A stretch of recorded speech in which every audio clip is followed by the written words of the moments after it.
मेरे प्रिय विद्यार्थियों, कैसे हैं आप लोग। आज फिर वीडियो के चैनल में आगे ले चलते हैं आपको। आज की क्लास में मैं एक्सप्लेन करूंगा हमारे बॉडी में कितने सिस्टम्स होते हैं और वो किस प्रकार से एक दूसरे को कोऑपरेट करते हैं और उन सिस्टम्स की क्या ब्रांचेस होती हैं और उनके एक्सपर्ट्स को क्या कहते हैं। इस सीरीज़ में मैं आपको अपने कंप्यूटर स्क्रीन की तरफ ले चलता हूं और आपको यदि ये अच्छा लगता है तो मुझे कमेंट करके ज़रूर बताइएगा। चलिए आपको ले चलता हूं स्क्रीन की तरफ। ये ऑर्गन सिस्टम है और जिसे मैंने खुद रेडी किया हुआ है और ख़ास करके पैरामेडिकल छात्रों के लिए मैंने ये रखा हुआ है और इस कड़ी में मैं आपको लेके चलता हूँ। Introduction. An organ system is a group of organs that work together to perform a specific function. इसका अर्थ होता है कि अंग तंत्र या सिस्टम अंगों से मिलकर बने हुए भाग होते हैं जिसमें बहुत से अंग मिलकर एक सिस्टम बनाते हैं और जिनके एक स्पेशल फंक्शन होता है। ऐसे हमारे शरीर में 11 मेन ऑर्गन सिस्टम होते हैं जिनका वर्णन इस प्रकार है। नंबर 1, इंटेग्यूमेंट्री सिस्टम या अध्यावरणीय तंत्र। यह वह तंत्र है जिसके अंतर्गत हम लोग स्किन, उसकी स्ट्रक्चर, उसके फंक्शन और उसकी डिजीजेस की जानकारी लेते हैं। इसकी जो ब्रांच होती है उसे डर्मेटोलॉजी कहते हैं और इसके एक्सपर्ट को डर्मेटोलॉजिस्ट कहते हैं। एक बार फिर से इसका नाम सुनिए, इंटेग्यूमेंट्री सिस्टम, हिंदी में अध्यावरणीय तंत्र। सेकेंड है हमारा मस्कुलर सिस्टम या पेशीय तंत्र।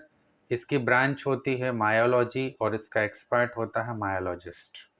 इस सिस्टम के अंतर्गत हम लोग मसल्स की स्टडी करते हैं, उसके स्ट्रक्चर, उसके फंक्शंस को देखते हैं। मसल्स जो कि 3 प्रकार की होती हैं, स्केलेटल मसल्स या वॉलंटरी मसल्स या ऐच्छिक पेशियाँ। दूसरी होती हैं इनवॉलंटरी मसल्स या अनैच्छिक पेशियाँ, इन्हीं को हम लोग स्मूथ मसल्स भी कहते हैं। और तीसरा होता है कार्डियक मसल्स जो सिर्फ हृदय में पाई जाती हैं।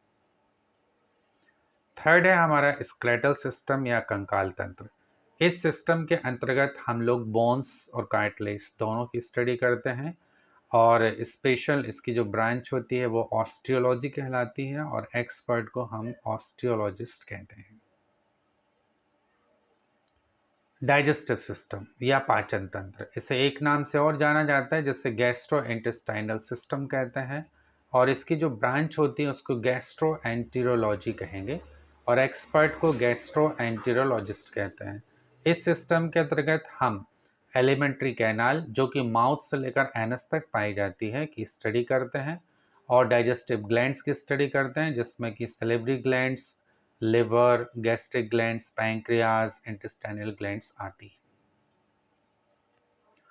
रेस्पिरेटरी सिस्टम या श्वसन तंत्र, इसको हम पल्मोनोलॉजी ब्रांच के अंतर्गत रखते हैं और इसके एक्सपर्ट को पल्मोनोलॉजिस्ट कहते हैं।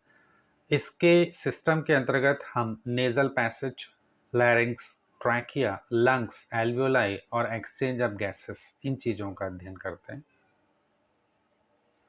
ब्लड सर्कुलेटरी सिस्टम या रक्त परिसंचरण तंत्र, इसमें हम ब्लड वेसल्स और हार्ट, इन तीनों चीज़ों को शामिल करते हैं।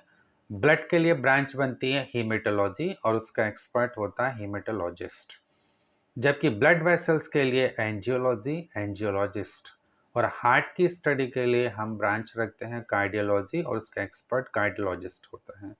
यह सिस्टम ट्रांसपोर्टेशन का काम करता है जिसमें कि सारे न्यूट्रिटिव मटेरियल और सारे वेस्ट प्रोडक्ट सब इसी के द्वारा ट्रांसपोर्ट किए जाते हैं।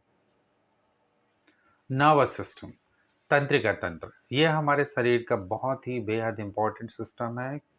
इसमें हम ब्रेन, स्पाइनल कॉर्ड और नर्व्स की स्टडी करते हैं। इसकी जो ब्रांच होती है उसको हम न्यूरोलॉजी कहते हैं और इसका जो एक्सपर्ट होता है उसको न्यूरोलॉजिस्ट कहेंगे।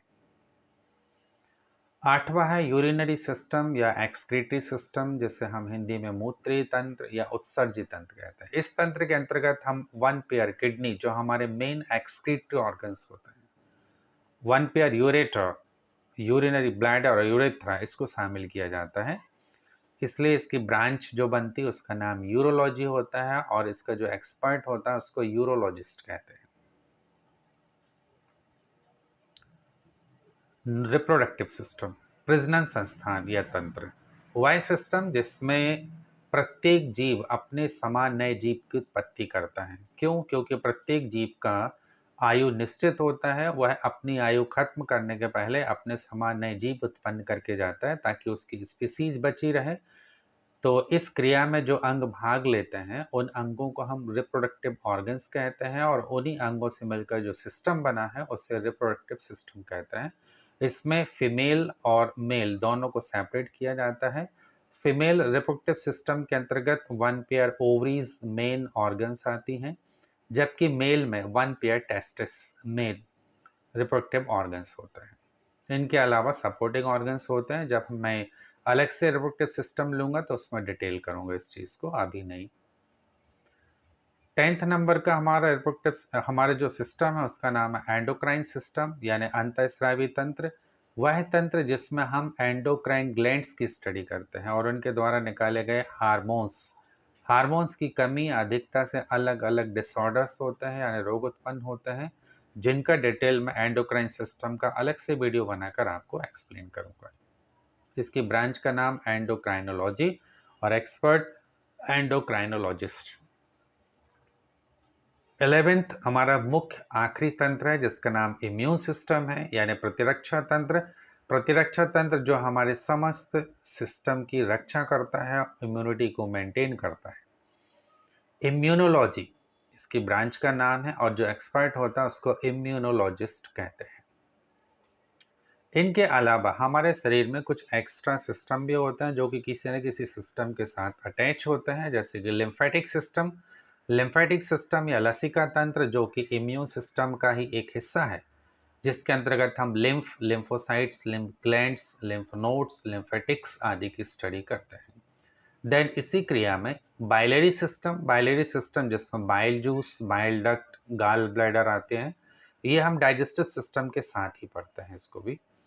पोर्टल सिस्टम हमारे शरीर में दो प्रकार के मिलते हैं, एक हाइपोथैलेमिक हाइपोफाइसियल पोर्टल सिस्टम और दूसरा हेपेटिक पोर्टल सिस्टम।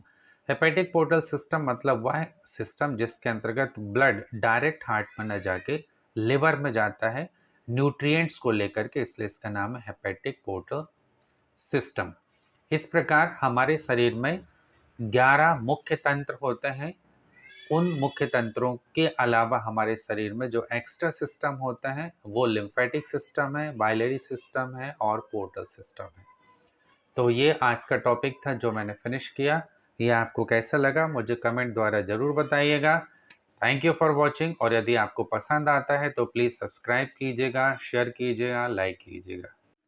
तो बेटा कैसा लगा ये आपको, आज हमें ज़रूर कमेंट करिएगा और मैं कोशिश करूँगा आप लोग के उनके आंसर दे सकूँ। और पसंद आए तो प्लीज़ लाइक कीजिए, शेयर कीजिए और सब्सक्राइब ज़रूर कीजिएगा। नमस्कार।